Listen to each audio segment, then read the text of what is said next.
그러므로 남을 판단하는 사람아, 누구를 막론하고 내가 핑계하지 못할 것은 남을 판단하는 것으로 내가 너를 정죄함이니 판단하는 내가 같은 일을 행함이니라. 이런 일을 행하는 자에게 하나님의 심판이 진리대로 되는 줄 우리가 아노라. 이런 일을 행하는 자를 판단하고도 같은 일을 행하는 사람아, 내가 하나님의 심판을 피할 줄로 생각하느냐? 혹 내가 하나님의 인자심이 너를 인도하여 회개하게 하심을 알지 못하여 그의 인자심과 용납하심과 길이 참으심이 풍성함을 멸시하느냐? 다만 내 고집과 회개하지 아니한 마음을 따라 진노의 날, 곧 하나님의 의로우신 심판이 나타나는 그날에 임할 진노를 내게 쌓는도다. 하나님께서 각 사람에게 그 행한 대로 보응하시되 참고 선을 행하여 영광과 존귀와 썩지 아니함을 구하는 자에게는 영생으로 하시고, 오직 당을 지어 진리를 따르지 아니하고 불의를 따르는 자에게는 진노와 분노로 하시리라. 악을 행하는 각 사람의 영에는 환난과 곤고가 있으리니 먼저는 유대인에게요 그리고 헬라인에게며, 선을 행하는 각 사람에게는 영광과 존귀와 평강이 있으리니 먼저는 유대인에게요 그리고 헬라인에게라. 이는 하나님께서 외모로 사람을 취하지 아니하심이라. 무릇 율법 없이 범죄한 자는 또한 율법 없이 망하고, 무릇 율법이 있고 범죄한 자는 율법으로 말미암아 심판을 받으리라. 하나님 앞에서는 율법을 듣는 자가 의인이 아니요 오직 율법을 행하는 자라야 의롭다 하심을 얻으리니, 율법 없는 이방인이 본성으로 율법의 일을 행할 때에는 이 사람은 율법이 없어도 자기가 자기에게 율법이 되나니, 이런 이들은 그 양심이 증거가 되어 그 생각들이 서로 혹은 고발하며 혹은 변명하여 그 마음에 새긴 율법의 행위를 나타내느니라. 곧 나의 복음에 이른 바와 같이 하나님이 예수 그리스도로 말미암아 사람들의 은밀한 것을 심판하시는 그날이라. 이제 우리 지난 토요일부터 이제 로마서를 계속해서 묵상을 하고 있습니다. 이 로마서는 사도 바울이 로마 교회에 보낸 이제 믿음의 편지이지요. 사도 바울은 1장 8절에 보면 로마에 방문할 계획을 여러 번 갖고 있었습니다. 그래서 10절에도 어떻게 하든지 하나님의 뜻 안에서 너희에게로 나아갈 좋은 길 얻기를 구한다, 그러죠. 그렇게 한 것은 하나님의 귀한 선물을 나누어 주고 교회를 견고케 하고, 또 12절에 너희와 나의 믿음으로 말미암아 피차 아니함을 얻기를 원한다. 자, 사실 이 로마서는 사도 바울의 사역 마렵에 기록된, 거의 가장 늦게 기록된 성경입니다. 특별히 이 사도 바울이 이 편지를 로마에 보내서 로마 성도들의 믿음을 굳건하게 하고, 또 로마를 방문해서 거기서 성도들의 큰 후원과 또 지지를 얻어서 그 당시 세상의 땅끝이라고 여겼던 이 서바나, 스페인에 가서 마지막으로 복음을 증거하려는 계획을 갖고 있었습니다. 그래서 이제 사도 바울이 이제 스페인까지 가면 이제 그 당시에는 이제 유럽의 땅끝이니까 내가 정말 땅끝까지 복음을 증거하게 되겠구나. 이런 거 보면 사도 바울이 이 하나님의 나라와 복음을 위한 열정이 참 대단하다 하는 생각이 듭니다. 여러분, 사도행전에 보면 사도 바울이 죄수의 신분이 되어서 로마의 배를 타고 이제 그 가이사에게 항소해서 가이사에게 심판을 받기 위해 가죠. 가이사에게 가서 이제 심판을 이제 받기 위해 가면서 로마에 도착했는데, 그 당시에 이제 사도 바울의 가장 간절한 소망은 제국의 중심부였던 로마에 가서 황제 앞에 복음을 증거하면 그야말로 세상 끝까지 복음을 증거하는 것이겠구나라는 마음의 확신과 간절한 소망이 있었습니다. 그래서 여러분, 그 앞에 사도행전 끝을 보면 30절에 28장 30절에 바울이 온 이태를 자기 셋집에 머물면서 2년간을 셋방살이 로마의 가이사의 심판을 받기 위해 와서 이제 셋집에 머물면서 자기에게 오는 사람을 다 영접하고 하나님 나라를 전파하고 주 예수 그리스도에 관한 모든 것을 담대하게 거침없이 가르쳤다. 그렇게 말씀을 하죠. 그래서 이 사도 바울은 로마에게까지 가서 복음을 전하면 세상의 중심부로 끝까지 다 복음을 전하겠구나. 그러니까 예루살렘부터 시작해서 이제 점점 이제 서쪽으로 가는 거죠. 서쪽으로. 그래서 예루살렘에서 소아시아, 또 소아시아에서 세상 끝이라고 할 수 있는 이제 로마까지. 이제 로마에 갔더니 로마에서 뭐가 보입니까? 유럽의 땅 끝인 맨 끝인 스페인까지 또 보이는 겁니다. 그래서 복음을 계속해서 땅 끝까지 전하려고 하는 이 열정의 모습을 우리가 볼 수가 있겠죠. 자, 그렇게 해서 이제 사도 바울이 이 로마의 교회 교인들의 믿음을 견고하게 하기 위해서, 사실 로마는 사도 바울이 개척한 교회는 아닙니다. 로마 교회는. 근데 그곳에 가서 이제 복음을 전하기 위해서, 이들의 믿음을 견고하게 하기 위해서 이제 사도 바울이 그동안 전했던 복음을 정리하며 복음의 정수를 기록한 가장 체계적이고 또 영감이 있는 이제 신약 성경의 이 반지 안에 있는 보석과 같다, 이렇게 얘기를 하죠. 그렇게 귀한 가치가 있는 로마서를 로마의 교회에 기록을 합니다. 자, 이 로마 교회를 향한 이 로마서의 시작은 뭐냐면, 이 내가 너희에게 전하기를 원하는 복음이 뭐냐라는 것이죠. 이 복음, 너희들이 붙들고 사는 복음은 뭐냐? 16절 17절에 모든 믿는 자에게 구원을 주시는 하나님의 능력이다, 이렇게 얘기를 하죠. 그리고 이 복음에는 하나님의 의라는 건 하나님의 언약적인 공의, 언약적인 신실함이 나타나서 믿음으로 하나님의 믿음의 신실함에 의에 이르게 하나니 오직 의는 믿음으로 살리라 함과 같다라고 얘기를 합니다. 그래서 핵심은 복음인데, 이 복음에 대해서 이제부터 본격적으로 풀어지기 시작하는 것이 18절부터죠. 자, 그래서 18절부터 32절까지 어제 본문은 하나님의 진노가 경건하지 않은 사람들, 불의를 행하는 사람들에 대해서 하늘로부터 나타났다, 이렇게 얘기를 합니다. 그래서 이 18절에 모든 경건하지 않음과 또 진리를 막는 사람들의 모든 경건하지 않음과 불의에 대하여 나타났다. 그래서 먼저는 18절부터 32절까지는 이방인들, 하나님을 모르고 부인했던 이방인들의 죄악상에 대해서 쭉 설명을 했습니다. 자, 이런 사람들은 누구냐? 이제 이방인들은 다 죄인인데 이 같은 일을 행하는 자는 하나님의 심판 아래 있다라고 32절에, 1장 32절에 결론적으로 말씀을 하죠. 자, 그리고 오늘 이제 2장 1절부터는 이렇게 시작을 합니다.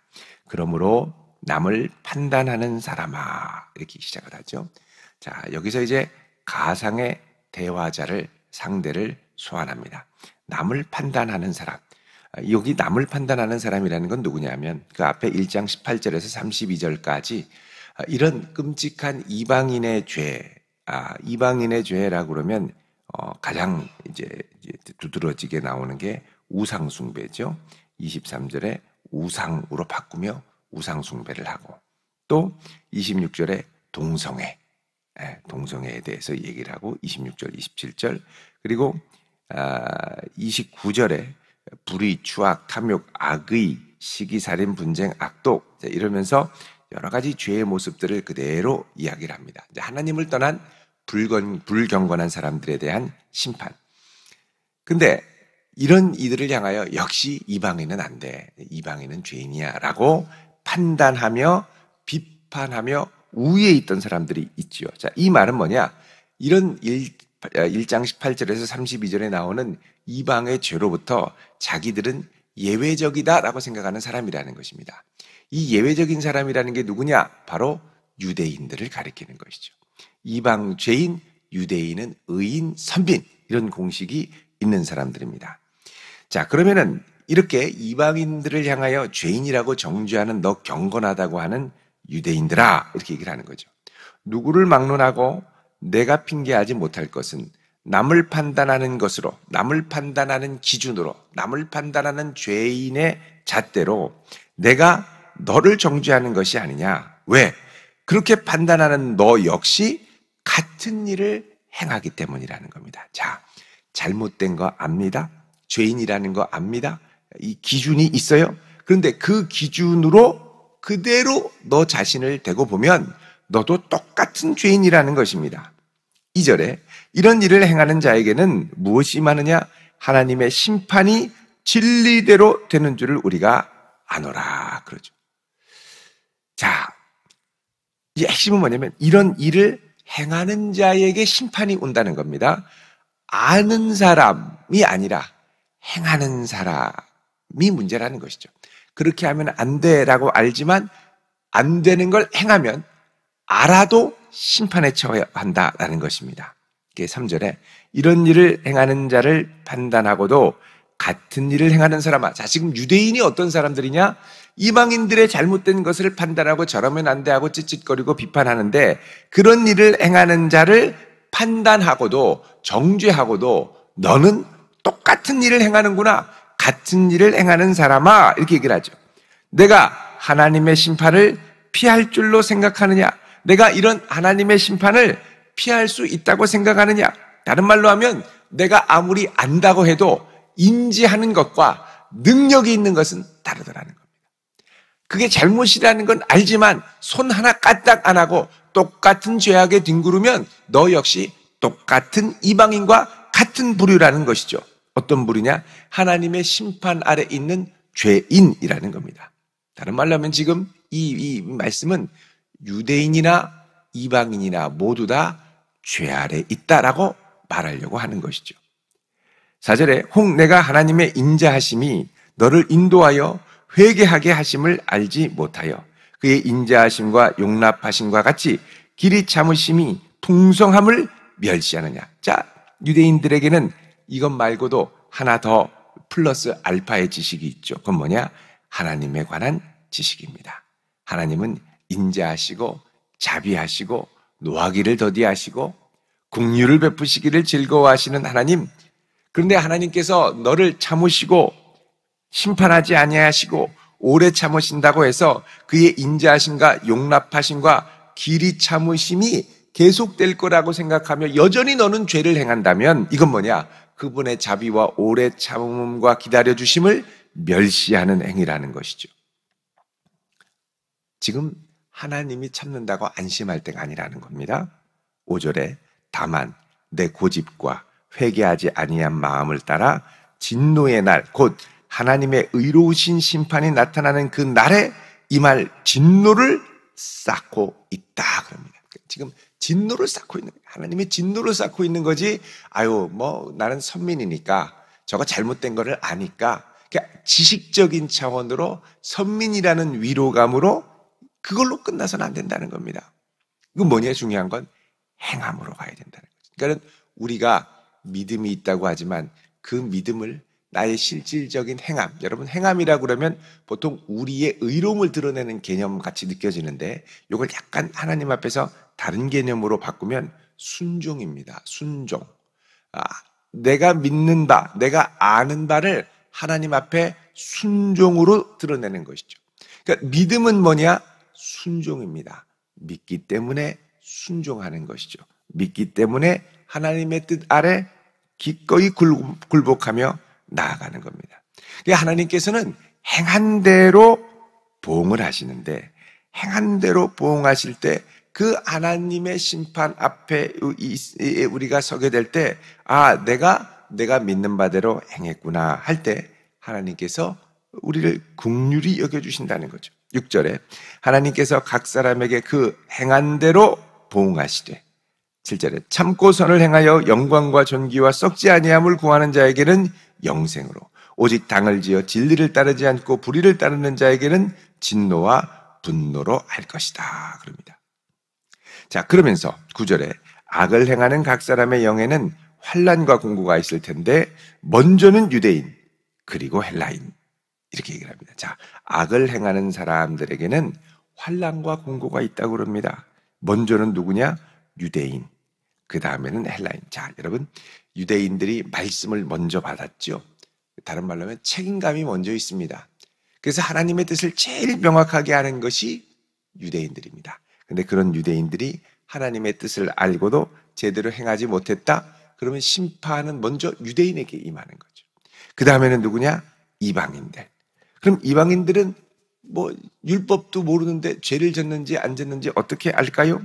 자, 그것은 하나님께서 이렇게 말씀합니다. 12절에 무릇 율법 없이 범죄한 자는 율법 없이 망하고 율법이 있고 범죄한 자는 율법으로 말미암아 심판을 받으리라. 자, 율법은 기준이 되니까 율법을 어기면 그 율법으로 인하여 심판을 받죠. 근데 율법 없이 범죄한 자는 율법 없이 망한다고 합니다. 자, 율법 없이 있는데 왜 율법 없이 망할까요? 그게 이제 14절에 말씀을 하는데, 율법 없는 이방인이 본성으로 율법의 일을 행할 때에는 이 사람은 율법이 없어도 자기가 자기에게 율법이 되나니 이런 이들은 그 양심이 증거가 되어 그 생각들이 서로 고발한다 얘기를 합니다. 그리고 그 마음에 새긴 율법의 행위를 나타낸다 그러죠. 자, 율법이 명시적으로 없어도 사람들은 본성적으로 율법에 있는 것들을 행하게 되는데, 그게 왜 그러냐? 우리 안에 있는 양심, 본성이 십계명에서 예를 들면 명시하는 것과 크게 다르지 않다는 겁니다.